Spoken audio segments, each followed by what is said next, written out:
ব্যক্তিগত একটি কাজের উদ্দেশ্যে খুলনাতে রওনা হলাম। বাসে অনেক ভিড় ছিল, তাই দাঁড়িয়ে গেছিলাম কিছু পথ। পরে অবশ্য সিট পেয়েছিলাম।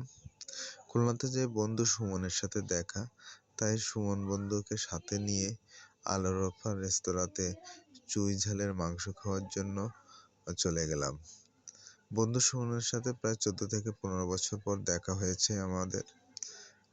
এখানে চুই ঝালের মাংস খুব নামকরা এবং অনেক সুস্বাদু। চুই ঝালের মাংস রান্নার জন্য প্রস্তুতি হচ্ছিল। চুই ঝালের মাংসের যে টেস্ট, এই টেস্টটা যারা চুই ঝালের মাংস খেয়েছে তারা একমাত্রই বলতে পারবে। খুলনাতে যখন ছিলাম তখন অনেক খাওয়া হয়েছিল, তো সেই পুরানো খাওয়ার স্মৃতি মনে পড়ে যাচ্ছিল, তাই সুমনের সাথে চলে আসলাম 0 পয়েন্ট আল-রফা রেস্টুরেন্টে। অনেক স্বাদ ছিল এই চুই ঝালের মাংসের রান্নাটি। আপনারা যারা এখনো চুই ঝালের মাংস খেতে পারেননি, খুলনাতে যেয়ে খাবেন, অনেক ভালো।